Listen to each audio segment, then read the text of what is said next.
Hi, it's Steve. Today we'd like to show you how to replace the defrost heater on your refrigerator. It's a really easy repair. Let me show you how we do it. Now before we begin this repair, the first thing we'll need to do is to disconnect power to the refrigerator. So either pull it far enough forward that you can unplug it, or locate the electrical panel, turn off the appropriate breaker, or remove the appropriate fuse. And once we've done that, we'll want to clear all the items off of the top shelf, and then we can start our repair. Now that we've removed the items from the freezer, our next step will be to remove the shelf. Simply lift up on it and either push it to the left or to the right until the opposite pins pull out. Tilt it down, lift it out, and then we'll set that aside.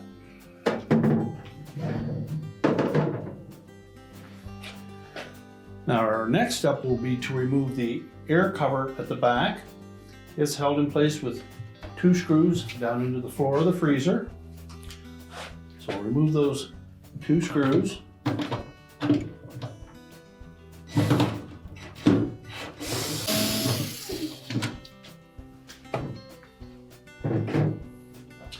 And simply lift that cover away from the back wall, and we'll set that aside. Now that we have that cover out of the way, our next step will be to remove the evaporator cover at the back. To do so, we first need to remove the air duct assembly from the base of the freezer floor. It's constructed of styrofoam. It may be stuck to either the evaporator cover or the floor of the freezer. So we'll very carefully want to take a thin putty knife and slide it in between the styrofoam block and the rear cover, as well as the floor. And you may need to allow that to thaw out before you attempt that. In any case, we don't want to damage this part. If we do, we'll need to replace it. So just take our putty knife,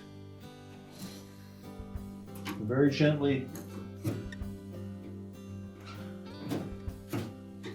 verify that it's not stuck to either of those components, and then carefully grasp that and just pull it up out of the base of the freezer.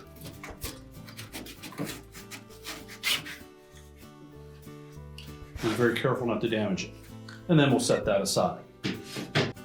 Now next we'll remove the 2 screws at the top of that evaporator cover, as well as 2 screws that secure it to the fan motor bracket.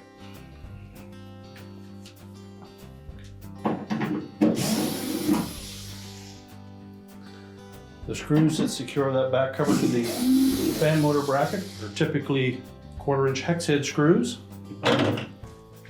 And the screws that secure the top corners of that evaporator cover are a number 2 phillips screw.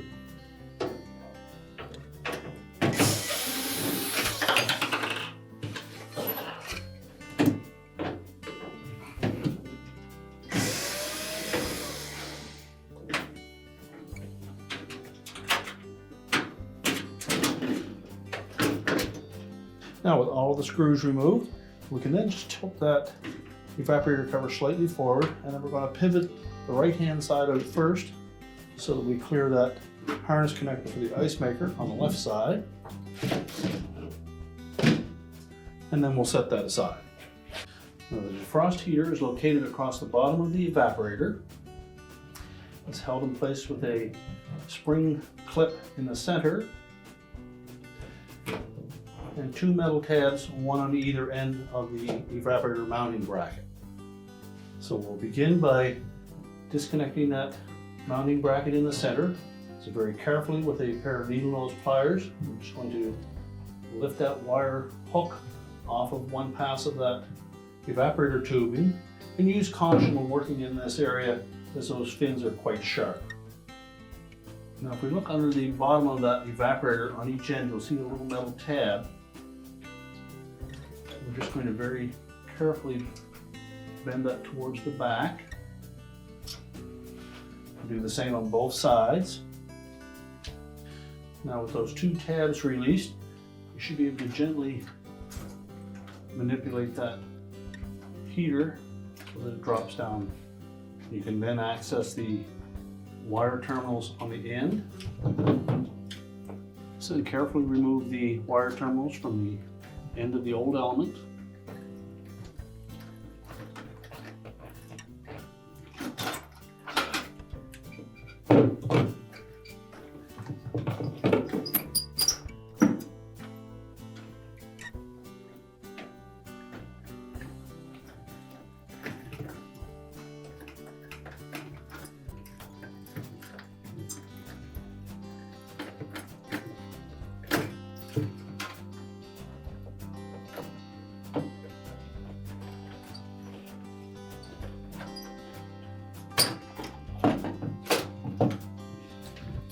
Your model may also have this wire that extends from the bottom of the evaporator coil down into the drain hole. You simply need to lift that up and remove it from the bottom coil. And then you should be able to pull that old heater away from the evaporator altogether. We can discard the old heater. Now, if you were unfortunate enough to have that shield drop out of place, this actually sits on top of the heater, and it's used to prevent water from dripping on that glass tube during the defrost cycle. And we need to mount that back onto the bottom of the evaporator. And to do so, you may need to loosen the 2 screws that secure the evaporator to the back wall and very carefully tilt it forward. You may not need to do that at all, but we'll show you where the actual clips on the end of this bracket will mount onto the evaporator. If you don't have to move the evaporator, we suggest that you don't. If by moving the evaporator you damage the tubing, you may damage the refrigerator beyond repair. So what we suggest is just very carefully crimp the end of that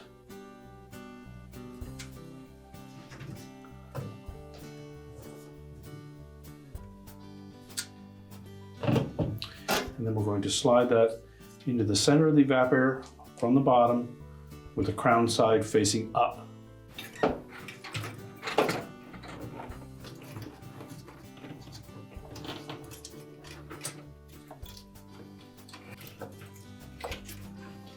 Now once we have that bracket secure, we can then go ahead and replace the heater itself. So next we'll very carefully slide that glass tube heater in position. We'll clear that center mounting bracket. And on the ends of this element, you'll note that there are grooves cut in them. And that's what slides over the edge of the evaporator frame. So line those up and then push that element up into position. Make sure that that heat shield stays in place above it. Now you may wish to attach the wire terminals to the ends of that element first. So very carefully support that element with the ends first. Attach the terminals, make sure the wires are pressed firmly into place. Do the same on the opposite side.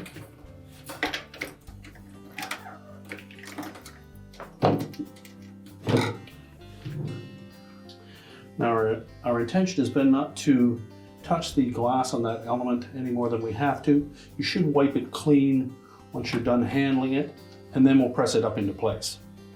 Again, we'll line up that groove on either end of those mounts with the metal frame of the evaporator.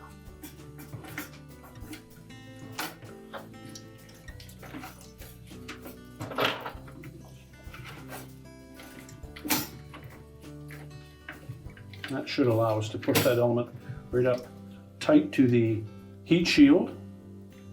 Now with it held in place, we can then pivot the metal tabs on either end out until they're holding that element in place.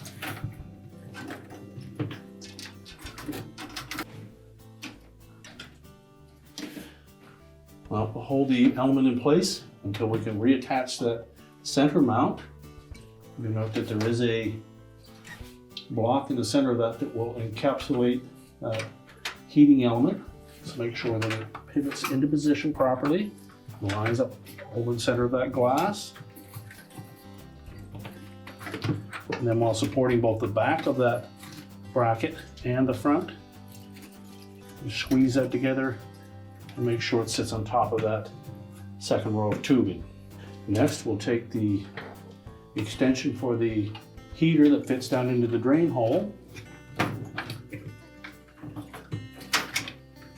Make sure that wraps over the bottom of or across the bottom pass of that evaporator.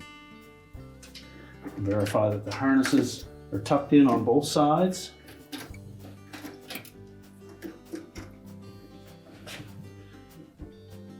And now we're ready to put the evaporator cover back on. So we'll take that evaporator cover. We'll begin by sliding the left-hand side into position in behind that harness connector on the left side wall. Now make sure the screw holes line up in both top corners as well as for the evaporator fan mount. If not, you find that we've caught up on the drain pan.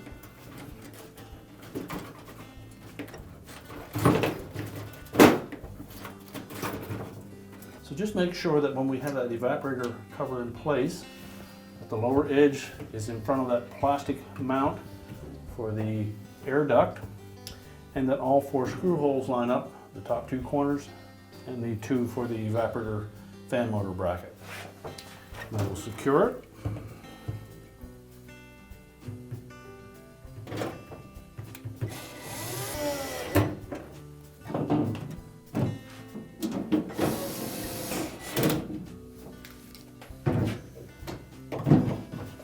Next, we'll very carefully reinstall that air duct.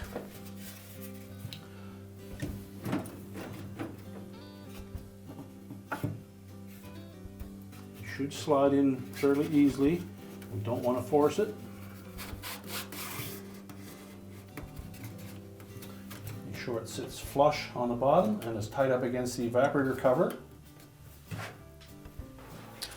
We can then take the air cover at the back and make sure that these 2 plastic hooks fit into those vertical slots on the evaporator cover.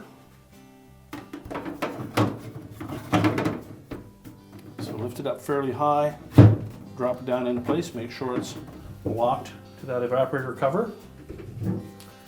We'll secure it with the 2 screws on the bottom.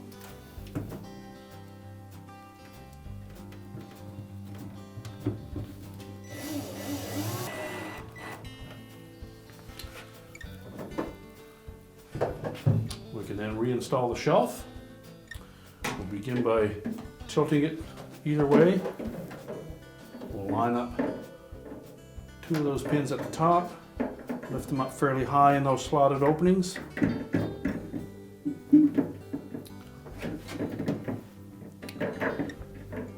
Then insert them into the opposite side, make sure that they drop down into the bottom of those openings. We can then load our freezer back up and close the door. We're now ready to push the refrigerator back into place, reconnect the power, and your repair is complete.